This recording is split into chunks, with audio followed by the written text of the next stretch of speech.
Welcome to the Mike Hewitt Show. Today my guest is Dr. Daniel Woodhead. Dan, you've got a doctorate in the Old Testament. The Old Testament. Old Testament. Welcome to the show. Thank you. Nice to be here, Mike. I'm glad that we could share this time together. Tell me this. First off, what motivated you to get a degree in the Old Testament? How do you get a doctorate in the Old Testament? I became a Christian on February the 16th of 1990, and at that time I started reading the Bible voraciously.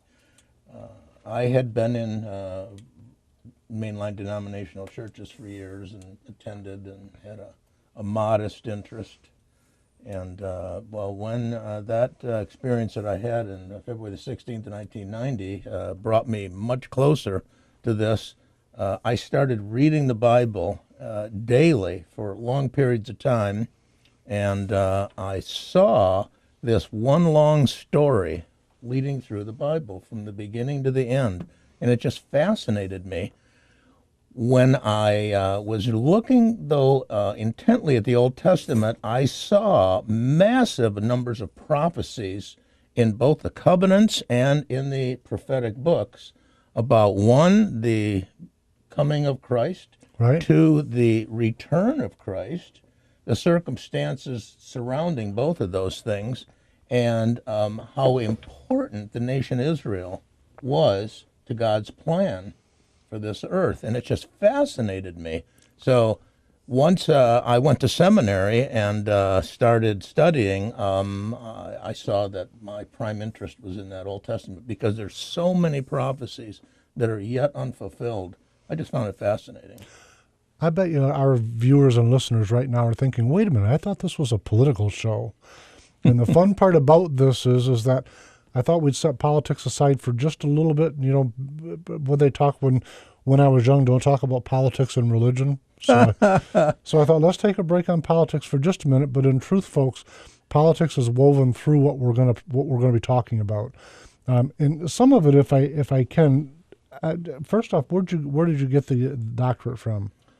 I started at the Moody Bible Institute in Chicago, and the program that was available to me was not what I really wanted. So I looked around, and it was my wife, actually, that in the Moody bookstore saw a flyer for a seminary down in Texas. So I called, talked to the administration, and it sounded like a great program. So I went down to Tyndale Seminary in Fort Worth. Okay. And I spent several years down there. When the president resigned from there, who was my mentor, and did not want the administrative responsibilities anymore, I followed him out to a seminary in California called Schofield, which is in Modesto, California. And I stayed with him for the next 3 years and finished my PhD out there. Okay. Now you teach Hebrew now, is that right? I do. The Old Testament was written in Hebrew. And it's interesting, the development of the Hebrew language is a real interesting study, too. And it started out with Moses writing the first 5 books of the Bible, and he was in the court of Pharaoh, the highest level in the administration of that government on the largest and most powerful nation on the earth at that time, and he learned hieroglyphics. And when he was given this charge to take the Israelites, which were close to 2 million people, out of Egypt and lead them into Canaan, he started writing in a form of hieroglyphics that was like the progenitor to Hebrew. Hebrew developed from that. From that. So the Old Testament is basically written in Hebrew. And the fascinating part about the original languages of the Bible is that it tells a much richer story than what we have in English or any other language, because that's how it was written initially. Sure. So to study the original language, I'd like to tell folks that it's like the difference between black and white television and color television.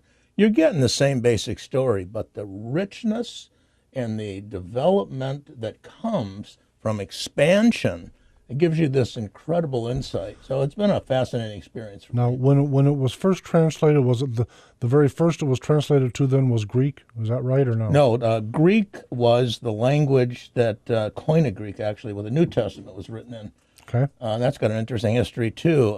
Alexander conquered the Middle East, Europe, Northern Africa, and he went off actually got to Babylon, where he died at a very young age, early 30s.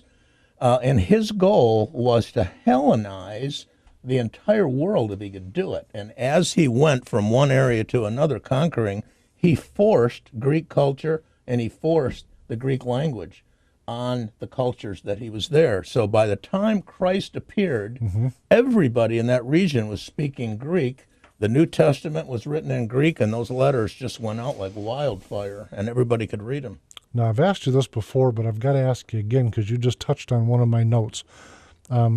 Recently, there was a dialogue between the Pope and Netanyahu, and it was like, I don't know if it was in light heart or not, but they were debating, lightly debating at least, what religion Jesus spoke. Or what language he What spoke, you mean? language? I'm sorry, what language he spoke. Well, that is an interesting subject because Jesus could speak them all. And when he died, Pilate had a sign put up over the cross in Hebrew, Greek, Aramaic, and Latin. This is the Son of God. So Jesus spoke them all. He spoke them all. And He would have been raised with what language? he would have been raised with Hebrew, being the language of the Torah, the language of the Old Testament, but he would have known Greek because it was the common language. Aramaic was used in the synagogues, Right. and Latin because of the Roman presence since about 43 BC. You know, the Romans controlled Israel. And so that was the language that the government was using. Now, these languages were very different from each other. Is that Oh, right? exactly. Well, Aramaic and Hebrew are close. They have some commonality? Yeah, they have commonalities. The characters look the same. Hebrew, though, is written from right to left. Aramaic is written from left to right. Fascinating. I wonder how that came to be. Oh, I guess guess it's a long story, but I don't think we've got that much time for that. No, we don't. Tell me something, and not to be provocative, but some of the debate that's gone on, especially since a few books and a few movies were done over the last few years, the debate over was Jesus married? Was he married in your? Not at all. And I would go back to the Bible. The interesting thing about the Bible is that it's been proven to be 100% accurate by the science of evidence, like we have taught in first-year law school, Right. in forensics laboratories, and the science of archaeology. There is, and I would also add the prophetic portions of the Bible, too. Now, you're referring to the Old Testament when you say that. Pardon me? Are you referring to the Old Testament? I'm referring to both Testaments. Okay. The prophetic books in both Testaments attest to the authenticity of the body of text. I think the consternation comes from some of those that would argue against you, is that some of the books, at least in the New Testament, are missing. They were extracted from the work by the church. I've heard that. There's no evidence to that, but I've heard that. There are other gospels that came about several hundred years later, and they're basically not authoritative. Okay. What we have in the first four books, let's just look at the first four books of the New Testament, are the eyewitness accounts. These other books that some claim were taken out by people in, quote, the church. Like the Gospel of Mary and a handful of others. These are things that at best were written several hundred years later and were never part of the original books and didn't attest to be eyewitness accounts. There's a Gospel of Thomas. There's several. How does the Dead Sea Scrolls relate to what we're talking about? Good question. Good question. The Dead Sea Scrolls were written sometime between 200 BC and about the first century, about the time of Jesus. That we think, although we don't know for sure, that they were written by a group of Jewish people called the Essenes, and they were a very, very close-knit group that kept these scrolls for what they were doing. Relatively quiet. They weren't a real popular group. They weren't out and part of the central government Sure. like the Pharisees were, the Sadducees were, and they weren't active politically like the Zealots were. But what they did was they wrote a variety of books. They were all Jewish books. They didn't write any of the New Testament books. But what that value has for us is twofold. One, the critics of the Bible that talk about the Old Testament not being authenticated, because the earliest copy that we had of the Old Testament goes back to the 10th century A.D., and it's called the Masoretic text. And all of our English translations are based on the Masoretic text, for the Old Testament, that is. What the Dead Sea Scrolls did was validate the authenticity of those Masoretic texts. It showed that these things are accurate. It was like 99.3 or 0.4% accurate to what we had in the Masoretic text. So that's their prime value. There's a lot of other information within those that helps clarify some of the teachings in the Old Testament. Just broadens the view of... It broadens the view. And then there's books in there that we would call pseudo-epigraphic works. They're works that we don't know the author of, but they're viewed as being authoritative because they don't conflict with any of the Old Testament books, and they just adds color and data. Jesus was a Jew. Jesus is a Jew, correct? My pause is I'm still trying to understand the culture at the time, and maybe you can help me get a vision of that. Sure. He would have been a rabbi. No, he wasn't a rabbi. What? Help me out with the words. Let me set the stage for the government into which he came. Okay. We have the Jews threw off the yoke of the Greeks, Antiochus Epiphanes, about 150 years before Jesus arrived. The Jews had a sovereign nation for just a short period of time in controlling Jerusalem. The Romans came in about 43 BC or so, and they took control in their expansion of the Pax Romana to control that region. What the Romans did is they were the first implementers of what we call the imperialistic form of government.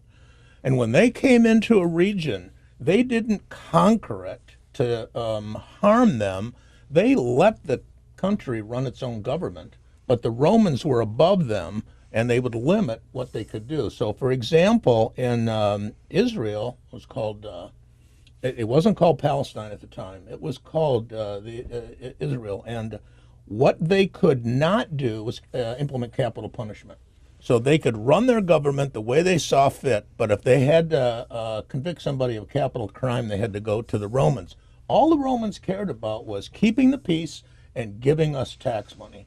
So you got tax collectors giving money to the Romans, and you got the Jews basically running themselves, but occupied. And then there's an intervener group called the Herodians. The Herods were, they came from this Greek group, if you will, prior to Jesus. They married up with the Romans. The Romans allowed the Herods to conduct some of their affairs for them, divided Israel into 4 tetrarchs, and allowed the Herodian family to run the government for them. So the Jews have got basically 2 levels of people above them. It was chaotic, absolutely chaotic. Into this, here's Christ born. He gets to be 30 years of age, which was all predicted in the Old Testament, and he starts walking around conducting miracles, healing people that had been blind and infirmed in some manner since birth. This was not a charlatan. These people were afraid of him. Now listen, though, the naysayers would say that during that period of time, there were a lot of people walking around claiming to be the Messiah. Not at that time, but it happened later. The first one that actually claimed to be the Messiah was a guy named Simon Bar Kokhba, about 129 AD or so. And So it was one of those deals where he thought that was a good idea, I'll copy it? Or yeah. Well, here's what happened. It's interesting. As Jesus came, all of the common Jews recognized exactly who he was. Our Messiah's here. Look what he's doing. It's him. It's him. The ruling party, the Sanhedrin, which was composed of several theological, religious type parties, they looked at him for the most part and thought, our little gig is up here.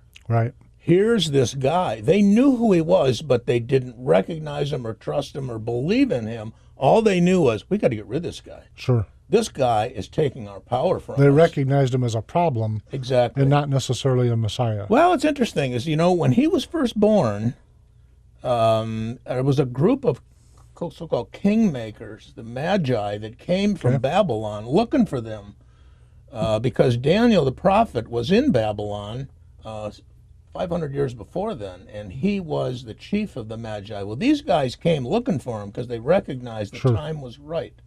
And Herod the Great, he's afraid of these guys because these guys are really powerful. The whole story of the three kings of Orient is false because there were hundreds of these guys that came in. Very powerful group. And Herod asks his advisors, where's the Messiah going to be born? Right. He knew it. They knew he was coming. So they knew the time was coming. But they didn't accept him as the Messiah. So even though he is the Messiah, that they don't accept him. It's really strange. It's as if they're blinded in some way, and they just wanted to get rid of him.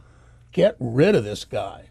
Seemed like they'd be afraid to do that. But listen, one of the things you touched on along that dialogue was Palestine. And in one of my notes, I wanted to kind of delve into that just for a brief minute, not to take us way off path. But, in America, with the left and the right, it seems to me at least, I have to put my political hat on for a moment. I can't stop myself sometimes. The left seems to typically take the side of Palestine. At least that's how the media presents it, while the right seems to side with Israel. And interestingly, of course, it seems like the Jewish community in America tends to vote liberal, even though the liberals in general, which is a mystery. I can't get my head around that. But aside from that, one of the things I've noticed when I've done some Googling in the past, even before meeting you, trying to understand this, the history of Palestine. It seems to be, they'll say before this it was our land. But I can't find a time where they've not been in and out, in and out, in and out.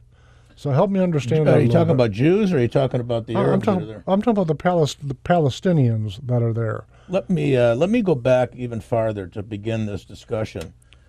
In 70 A.D., which Christ predicted, he said that Matthew 24, he said this temple is going to be broken down, and not one stone is going to be left on another. And the temple at that time was an incredibly magnificent structure. All Jewish life revolved around it. Everybody's occupation somehow was tied to that. Right. And everybody had to go there for 7 holidays a year and so on. I mean, so there's a lot of their life was tied to that. The idea that this temple was going to be gone was just unfathomable. Let me stop you, Dan, at the temple part, because we're going to go to a break, and I don't want you to get any deeper until we come back. Okay. Folks, we'll be right back. I've made a discovery. The down-home community our grandparents loved is still here. Seriously, that's what you'll find at Renegade River in downtown Spring Lake. You might be looking for a new or used hunting rifle or something for personal defense. Maybe a DNR sport license or fishing supplies, personal and home defense, hunting, Army, Navy supplies, fishing, survival gear, and even a tools and guy stuff consignment department. You'll be greeted by low prices and quick professional service provided by shopkeeper like HEWITT. If you're not in a hurry, grab a cup of coffee and join in the conversation. Renegade River, firearms, hunting, personal protection and survival gear, going camping, or looking for emergency products. Come take advantage of the prices while meeting up with old friends and making new ones. Renegade River, next to the police station in downtown Spring Lake, or go to the website renegaderiver.com. Hi, if you ever find yourself arrested, in jail, and got bail, make sure you call me, Tommy D, at Bad Boys Bail Bonds, 866-728-6400. Because if I can't get you out, you ain't getting out. Hakuna Matata, what a wonderful phrase, because it means no worries. With Highway 146 at a very special edition, we repeat. This formerly free TV channel has been confiscated by the federal government, so a wireless monopoly can begin sending you another monthly bill. Don't let this happen to you. Go to savelptv.com to keep TV free. Are you one of the many Americans who undergo CPAP or BiPAP therapy? Replacing your supplies every 3 to 6 months is critical, as bacteria will build up and worn-out straps cause leaks. Call Allied Medical Supply Network and speak to an expert agent who will set up a schedule for your supplies to be delivered right to your door at little or no cost to you. Call Allied Medical Supply Network today and rest easy. Call 800-284-2512. That's 800-284-2512.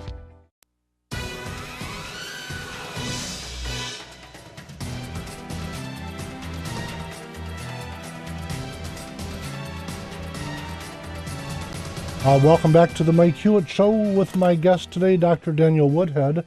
And we've kind of shifted from our normal routine to talk about the light and fluffy conversation of politics. Just for a little bit, we're going to talk about the light conversation of religion and probably as it relates to politics now and then. Listen, Dan, when we left off, we were talking about Palestine. And I want to get you back on that path because I'm truly confused with whose land that is, at least historically. Absolutely. Well, I was saying that the temple was prophesied by the Lord Jesus that it was going to be destroyed. And the folks that he was talking to were his inner circle, Peter, James, John, and Andrew, and they just couldn't believe what he was saying. And they said, this thing is so magnificent, and everybody's life revolves around it. It would be like saying to all the people in Washington, D.C., that all of these buildings are going to be destroyed here in 40 years. Right. And nobody could understand that. Come on, that can't happen. Well, the Romans came in as a result of a Jewish insurrection that started in 66 A.D. They tried to quell it. They couldn't. So they brought in 12 legions. I mean, it was an incredible, massive number of people. And finally, in 70 A.D., I mean, the whole fight is all characterized very accurately in Josephus's book, Jewish Wars. And Titus Vespasian leveled the temple in 70 A.D. It was no longer there. And what happened was somebody shot a fiery arrow into the temple and it started burning. And all the gold that was in there leaked down into the crevices between the stones. And the Roman soldiers, who were told not to harm the temple, they just couldn't resist themselves, so they took it all apart, stone by stone, to Trying get to that get the gold. Yeah, they want the gold. So that destroyed the temple. It took it all apart. Well, what happens is the Jews at that time just hated, at least these zealots and the real activists, we may say, call them the insurrectionists today or the terrorists. This group just hated the Roman yoke. They just hated it. And Titus Vespasian put down that rebellion. Well, here we get this supposed Messiah, Simon Bar Kokhba, about 129 A.D. He personally didn't start this, but his followers did, and they conducted an even bigger insurrection, and it lasted for about 3 years. So you get another Roman that comes in and puts it down this time. And this was Hadrian, and Hadrian was so mad at the Jews for causing him all these problems that he renamed Israel and he called it Palestina. And the reason he did that was because that was the name, and he mispronounced it, of their mortal enemies, the Philistines. Okay. So he mischaracterized or misnamed it, and it stuck. Because the Romans, Palestina was the Philistines. It was a I don't want to call it a play on words. It was just he was so mad that he used the wrong term. Yeah. And that's when it became known as Palestine. Was he doing it out of an attempt to be facetious? No, he just hated the Jews at the Right. point because they had caused so many of his soldiers to die. And the Romans, the Romans loved the peace. They just wanted to come into a region and take it and have their political and military prowess be recognized and have people just capitulate and say, okay, you can have our country. So if a person in contemporary times nowadays that identifies himself as a Palestinian, you would think of them as a Palestinian or as a Philistine, or who are these people? No, that's another great question. A Palestinian is a Jewish person. There were very, very few non-Jews living in Jerusalem and living in that region for centuries and centuries. You get to the point where the nation Israel, after the Second World War, the Jews, there was such world sympathy for them after the Holocaust was revealed and the extent of it, that there was this worldwide sympathy for the Jews, which has also been predicted too in the 20th chapter of Ezekiel, 36th chapter, 37th chapter, exactly what was going to happen. That the United Nations voted to give Israel sovereignty in that land again, to let them have that land. There were Arabs living there. Right. There were Jews living outside of Israel in these other countries. The Jews that tried to come out of the other countries were persecuted by the Arabs. The Jews that tried to leave, the Arabs that tried to leave Israel were not persecuted in great measure. They were told, you can go. You can go. The Arabs would not let them into their countries.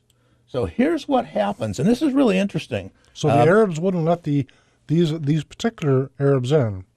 Yeah, am I following exactly. that? They did this intentionally. And there's a book that I would recommend anybody to read about this subject, and it's called From Time Immemorial by Joan Peters. She was asked to write a book on the poor Palestinian plight, these poor people that are so harmed that we see in the liberal press over and over and over again. So she also was a liberal. So she took her deposit, and it was either Simon & Schuster or Random House. It was one of the big New York publishers. And she started doing the research in the subject, and she was going over a lot of United Nations decrees, laws, and what had happened over there. And she came back and she says, I can't write your story. I said, why not? She says, because what you're asking me to write is not true. This is not a poor group of people. The Arabs themselves forced these people into internment camps. The people wanted to leave. The Arabs wouldn't let them out. Wouldn't let them in, to their country. So the Israelis put them in these internment camps. Well, why would the Arabs, why would say Saudi Arabia, just to pick a place? Because they hate the Jews. Golda Meir has made one of the most profound statements that shows this hatred. She says, when the Arabs love their children more than they hate us, she said, then the peace will come. They have an intense hatred for the Jews, and there is one statement after another from some of the more prominent Arabs about wanting to eliminate Israel. No, I get that part, but where I'm still confused at, Dan, is that the Arabs, as I understood what you were telling me, that were in that region were not accepted. They couldn't leave that region to say, go to Saudi Arabia, but they're Arab. They're not Jew. So absolutely. I don't know why Golda Meir, just to use your name, would reject an Arab person from that region. She wasn't rejecting them. What she was saying was, maybe I didn't explain that clearly, what she was saying was that the Arabs hate us so much that they're willing to sacrifice their own people. I see what you're saying. They're willing to sacrifice their own people Yep. for the hatred they have for us, and that's what they did. Right. And that's what Joan Peters. And they're still doing. Oh, they're still doing it. Yeah, that's what Joan Peters lays out in her book. It's just a fascinating read to show exactly what happened while these poor guys these families were put in these internment camps. They wanted to leave. Right. And Israel said, look, you can stay here and be citizens. And there are lots of Arabs still in that region. When I was in Israel last year going to school at the Hebrew University, I saw thousands of Arab people living at peace with the Jews. thousands of them. But what happened to create this one people group that now call themselves the Palestinians was the formation of this intense environment of these internment camps. The Arabs wouldn't let them in. They wanted to leave. So the Jews said, okay, well, we'll put you here, we'll feed you, we'll take care of you, but, you can come and be citizens. No, we don't want to do that. And it's out of that environment, which is not a pleasant environment, that the terrorists came, the Fedayeen and the others. What's the resolve to it? Because listening, you're describing these same type of battles that have been going on for all of time. How do you resolve that issue there? Is it resolvable? I wrote a book on this, and I called it The Long War of Isaac and Ishmael. Abraham had two sons. Isaac was the son of promise that his covenant was going to be passed to, and he was the second person of the progenitor of the Jews. And the other son, Ishmael, was the progenitor of the Arabs. And it was prophesied at the time of Abraham, and that's roughly 2000 BC, that Ishmael is going to be at war with Isaac forever. Forever. Forever. Until Christ comes back, and then it all stops. Okay. How does, just to make the connection for listeners and me, how does Islam, early history, fit? I understand it all comes from the same puzzle, for lack of better terminology. How does it all fit again? Islam was formed in the late 500s, early 600s in Mecca, Saudi Arabia. And the interesting thing about Islam and Muhammad is that there are no eyewitness accounts that we have to his life. His only biographer was a man named Ibn Ishaq, who lived 100 years after Muhammad supposedly died. And Islam, in its formation, was like pouring gas onto the fire of the dissonance between Isaac and Ishmael. It just took that fight between those two people groups and ramped it up even higher. Now, I understand there's some commonalities, at least in some historical detail, between the Quran and the Old Testament. Is that a true statement or no? The Quran semi-recognizes some of the folks in the Old Testament, but they turned things around so that Ishmael is the predominant character and Isaac is not.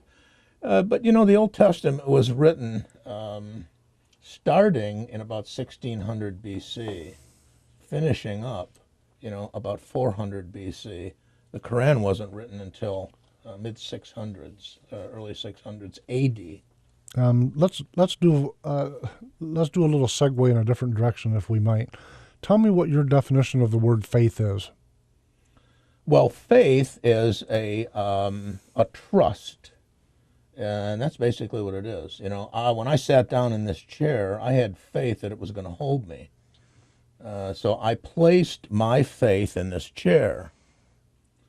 If one has faith, which we do, we have to trust just about anything. I gotta have faith that my car's going to get me here and the gas station is going to be available. So you can take that off into many different spheres. Faith in terms of our origin, our understanding of our environment and the cosmos and so on, some would call that a religion, is placed in a variety of different ways. So, I'm convinced that human nature calls on us. It makes us have a need to have faith in things, a religion, if you will. But when I look at the religions around the world, it seems like each religion wants to condemn the other religions and say, you folks are going to fail, we're going to succeed. Mm-hmm. And so if you arrived here from some planet, that'd be funny for a second, but you just got here from Mars and you're trying to pick a faith, all of them seem to say the same thing. If you're not with us, you're going to be on fire and all kinds of other things. So it seems like it would be a very difficult task for someone that didn't have a cultural upbringing to rely on before they could issue that faith to a religion. That's an interesting statement that you made. They seem to all say the same thing because they don't. Okay, help me. It's okay. They don't say the same thing. And it's only through some degree of study trying to discern the differences between the origin, right, the progenitor of this particular faith, and its development and its activities that we can discern between them. And if one did that with a very, very fair, unbiased understanding of these things, Christianity pops out to the top. It has a man that declared to be God, declared that he created the world, and you can look at that and say, well, the guy is either crazy or he really did this. Right. There's no other religion on the face of the earth that claimed to do that. There's no other progenitor of any religion on the face of the earth that ever died and rose from the dead 3 days later after telling people he was going to do that, and it was eyewitnessed by thousands of people. So what other religion even comes close, not even considering the specific teachings of morality and love for other people? When you touch on love for, I was working with a person today at the shop, and I was talking about the fact that we were going to have this interview, and talking about different questions to ask. And some of them, the person asked, he says, make sure you ask them the difference between what causes you to buy into one or the other, evolution versus creationism. Well, that's an interesting subject too. We could talk about that for a couple months. I would say this. Yep. I would say this, that in terms of evolution, one has to have a whole lot more faith to believe that, because there's no evidence at all for evolution. And I've listened to some of the world-renowned paleontologists from Harvard University trying to explain this, and I'll give you just one massive hole in that theory, and that's there is no transitional life forms to demonstrate that evolution has and is taking place. And whenever they say that we don't need them, I'll say, well, why is that? For example, Stephen Jay Gould, Harvard paleontologist, said, well, we can't see that because we call this punctuated equilibrium, where it happens so fast, it's so instantaneous that here we have an ape and now we got a human. So you just don't see it. That takes a lot more faith to accept something like that than the belief that Jesus said, look, God created everything. There's a watch that was made by men, and these bodies, which are infinitely more complex than a watch, must have been made by something with a far greater intelligence than us. Fascinating. I gotta ask you before we run out of time for this segment, how do you have all of this stuff memorized? I don't have it memorized. I just live this as a seminary teacher and a pastor. I guess I was talking about more specifically the dates and the names from history. We'll have to have a discussion about the Bible's teaching on the world political governments, starting in 586 BC with Babylon. And I can tell you, and the Bible teaches this, so that's why I think the Old Testament is so important. The dates are all laid out. When we come back, I'm probably going to take you down that path. Folks, we'll be right back.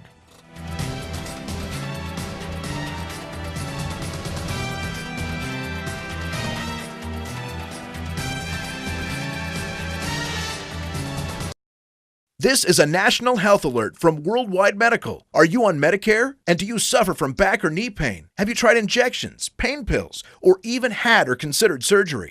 If these examples apply to you or a loved one in pain, stop. There is a better way. You could qualify to receive a pain-relieving back or knee brace at little or no cost to you. You'll receive free information, free delivery, and all the insurance paperwork is handled for free. Best of all, there is little to no cost to you for the braces.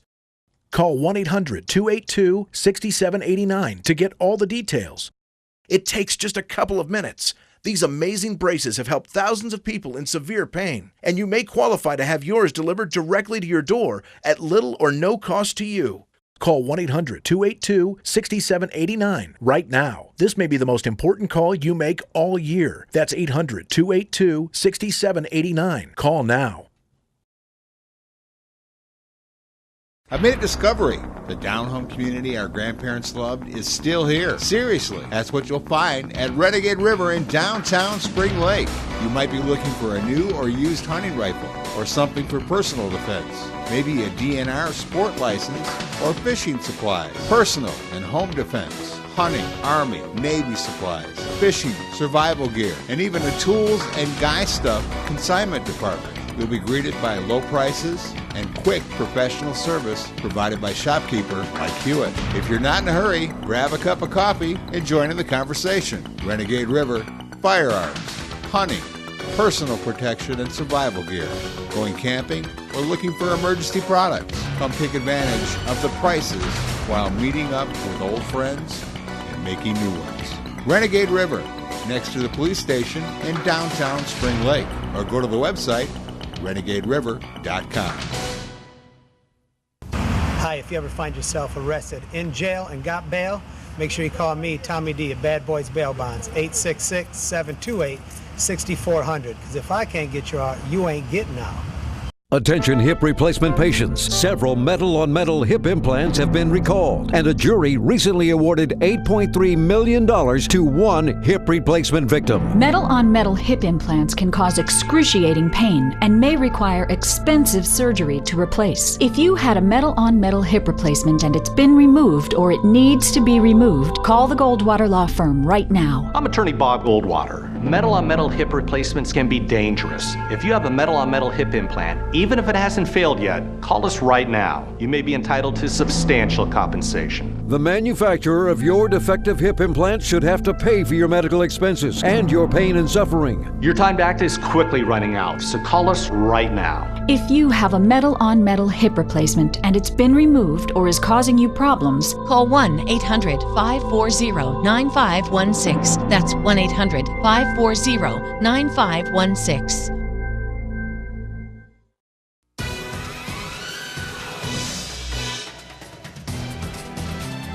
Welcome back to the Mike Hewitt Show. Dr. Daniel Woodhead is my guest, and we're talking about the late topic of religion, as it maybe even as it touches on politics. Dan, I want to segue again, if I might, a little bit. It seems that nowadays, and maybe this is me and I'm all wet, but it seems like nowadays the Old Testament is not taught, even within the churches, anywhere near twofold, anywhere near like the New Testament is taught. But then secondarily, I'm 53. As a child in my life growing up, it seemed like the Old Testament shared a much greater light in the churches than it does now. So I say that just in my little window of time, it looks like the Old Testament has lost some of its popular culture within the church environment. It has, but that goes back to the seminary environment, because the seminaries are the provision of the pastors to fill the pulpits of the churches.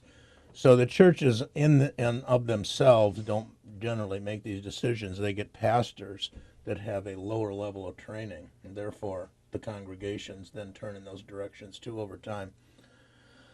What basically happened was an accentuation on the New Testament for Christianity, and they didn't, in the seminary, see the relevance of the Old Testament. Now that Christ is here, now the goal was salvation in Christ. We need to get that message out, and it's the same to the Jew, it's the same to the Gentile. Matter of fact, the Bible says that the gospel is to go to the Jewish person first and then to the Gentile. Let me make a political correlation, okay?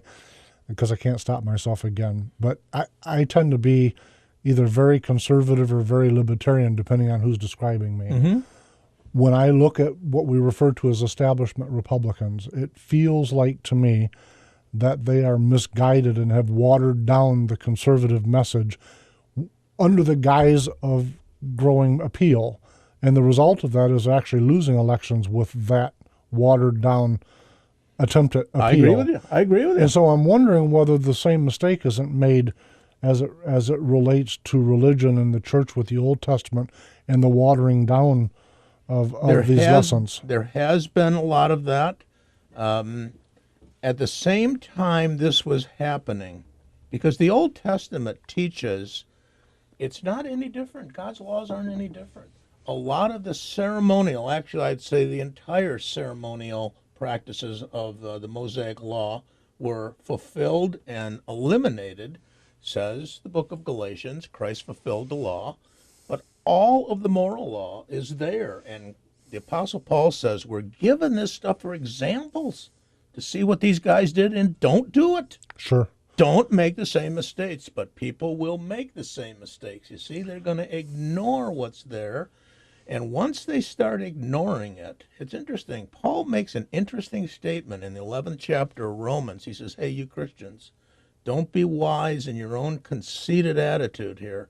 Blindness in part has happened to the Israelites until the fullness of the Gentiles come into the church, and then all Israel is going to be saved. God puts Israel back on his program. And the tendency for the church is to be so superior that they marginalize everybody else, and that's not the point. The point is we bring this truth to everybody. We don't say, you have no idea, you don't know what you're talking about. That's not the mode that Christ gave. When you talk about the church, just so I understand your vantage, are you taking in all Christian churches? No, not at all. What church do you identify as the church? The church, as Christ defined it, and to define any entity of any organization, you have to go to the beginning. You've got to look at the individual that formed it. Christ told a man from the Pharisees named Nicodemus, who was afraid to be seen with Christ. He didn't want, he was one of these ruling Sanhedrin members. He came to Christ one night and he said, man, nobody can do the stuff you're doing. We know you're sent from God. And Christ is, it's just beautiful the way he will cut right through any rhetoric and get right to the issue of a specific situation. And he said, Nicodemus, you have to be born again. And Nicodemus looks at him and says, born again? What are you talking about? I'm an adult. How can I get back in my mother's womb and come on? Hey, come on, what are you talking about? And then he said, no, this is a spiritual regeneration. A spiritual regeneration. That's who the church is. The church, the genuine church, are the people that have been regenerated, because Christ defines what the church is. Not you, not I, not somebody that puts up a building and puts a name on the front of any sort. That's not the church. I call that the visible church. Christ's church, the real church, is invisible. It can't be seen. That's something that you read, was something that you felt back on February 16th of 1990? I did. That's what we're talking about. I did. How did that, tell me about that day. I had been in large corporations. I was part of a major corporation in the Detroit area for 22 years. And it had gone through a very, very difficult time. And I was looking to get out and be in my own business. I'd been in a high-level strategic planning position, although I wasn't a senior executive, but I was in a planning capacity. And I bought a business that had a restraint of trade lawsuit against it, and it was undisclosed. And my attorney didn't see it. My accountant didn't see it. And I was plunged into what I thought was going to be bankruptcy. And so we fought 5 lawsuits trying to rescind the purchase agreement, and it used up all my money. Right. And that's when I went into this panic mode of, I have no ability right now to support my family. 3 kids under 12. Sure. I could see I was going to lose everything that I had, and I just cried out to God, and I said, man, if you are real, all the Sunday school stuff that I heard back then, if this stuff is real, if it has any valid, I said, what do I do? What do I do? And I remember that I was on the basement floor of my house in Farmington Hills, Michigan, and I didn't have any bolt of lightning that hit me, or I didn't have anything like that, but I felt a comfort, an assurance that this wasn't going to be easy, but it was going to be okay. Right. And I remember from that point on, I started reading the Bible voraciously. I started studying, and I wanted to know more. I wanted to know, well, why is this thing true? I mean, people accept this as true. Why is it true? Sure. So I got into the apologetics of it and the whole thing. Anyway, it just grew and grew and grew, and I became a member of the church. Tell me before we, I want to spend a little bit of time before our time is up today. Tell me what you think the state of faith is, to use that word, the state of faith in America is. And what I mean to say is I think that, let me give you some examples. I've seen polls where a large swath of the American populace will acknowledge in a survey that they're a Christian. But when you interacting with people, going to church, the brick and mortar church, looking at people's the antics and the pop culture, it's difficult for me to add up the number that you see in a survey versus what I see in culture. I agree with you. I agree with you. Remember now, it's Christ that decides who's a Christian. Right. It's nobody else. Right. Just the same thing that we have rules for being American. You know, if you're not a naturalized citizen and you haven't been born here, you're not an American. Well, we used to have rules. Yeah, I know what's going on now. I understand that, but let's look at the strict definition within the documents that we have. Sure, I'm sorry. So within that group, Christ said, "These are my children," and Christ says, "You know, my sheep hear my voice and they follow me. They know me. Right. The rest of them won't." That's where all these massive numbers come from. The people that are the hangers-on. The people that want the benefits of the moral environment and the forgiving and Christian-loving environment and so on, but they haven't actually been regenerated. Is a resurgence in America possible? Anything's possible. That's nice, easy, Is right it way. probable? No. You don't think so? No. No? I think there's too many factors taking place. Plus, the prophetic landscape shows us being in an apostasy. Apostasy is defined as a departure from the faith that one professed to have, not that one actually had it. So can you imagine some charlatan in front of a congregation pretending to heal people of maladies, you know, when they should, if they can really do that, they ought to be in a hospital, you know, if they were legitimate. And those types, those are what Christ says, those are the charlatans. They're going to do these things. And there's vast numbers of them, and they're growing. The apostasy of the church started in the mid-1800s in Germany with what we call Dr. Wellhausen, Julius Wellhausen's documentary hypothesis, where he reconstructed what he thought the first 5 books of the Bible said, and he twisted it to the point where he took its authority away. Well, all the big seminaries and the big Ivy League schools bought into it because they were academically driven and publish or perish in the environment, you know, in the big university environment. They bought into this, and they started teaching that the Bible didn't have the authority that it had been given before. A lot of folks will say that the 10 Commandments have no authority now. In fact, the conversation I was relating to earlier that I had before the show with someone, he had said to me that the 10 Commandments no longer apply, and went on to say God was vengeful and mean then, and now he's I agree with the first different. part of the statement, but not the second part. And Which part do you agree? I agree with the fact that the 10 Commandments are gone. And this is why. Okay. The concepts of the 10 Commandments aren't gone, but the 10 Commandments specifically are gone. When Christ said that he was going to fulfill the law, that was the entire corpus of the Mosaic Law, all 613 commandments.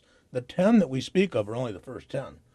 Christ fulfilled the law. The book of Galatians describes this in great detail. The law is over. What comes in is Christ's law, which is the moral components of the Old Testament Mosaic law. So the Ten Commandments technically are gone, but the concepts are here, all except for the Sabbath. That's a ceremonial practice.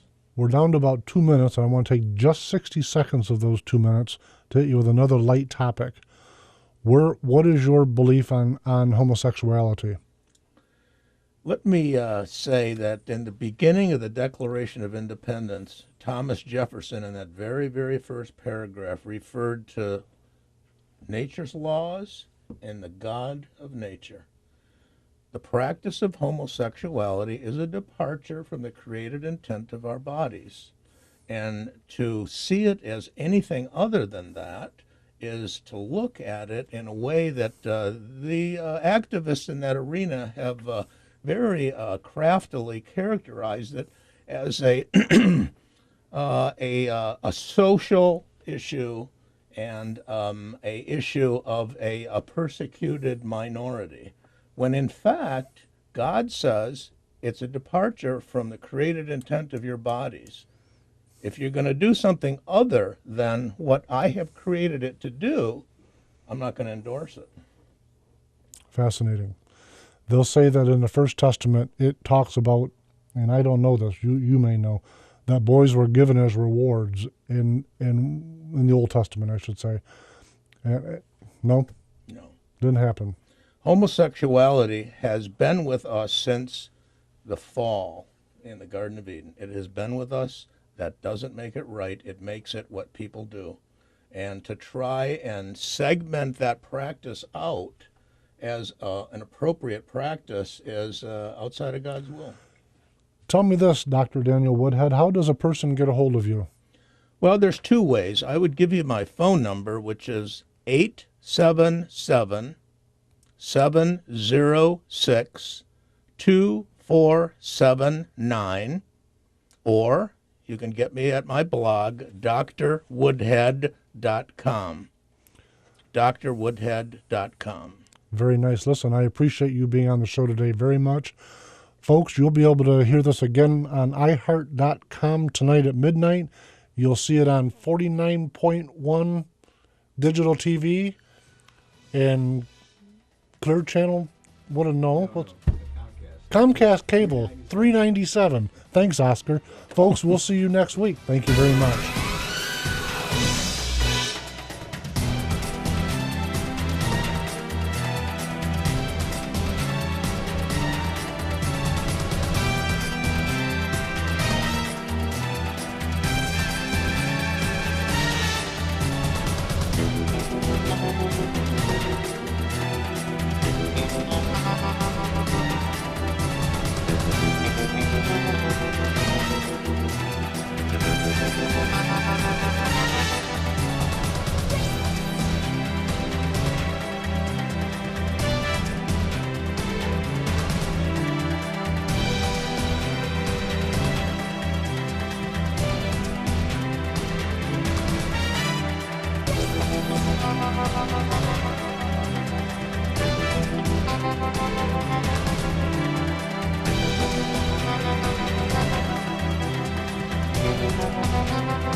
Brought to you by Renegade River.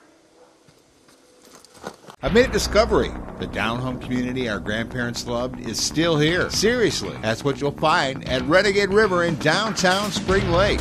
You might be looking for a new or used hunting rifle or something for personal defense. Maybe a DNR sport license or fishing supplies, personal and home defense, hunting, Army, Navy supplies, fishing, survival gear, and even a tools and guy stuff consignment department. You'll be greeted by low prices and quick professional service provided by shopkeeper like HEWITT. If you're not in a hurry, grab a cup of coffee and join in the conversation. Renegade River, firearms, hunting, personal protection and survival gear, going camping, or looking for emergency products. Come take advantage of the prices while meeting up with old friends and making new ones. Renegade River, next to the police station in downtown Spring Lake, or go to the website renegaderiver.com.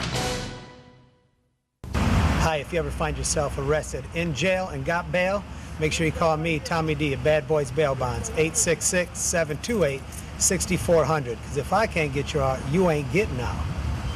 Hey, have you ever thought about becoming a fugitive recovery agent? And you're not certified, don't know where to turn, don't know what to do or what to expect?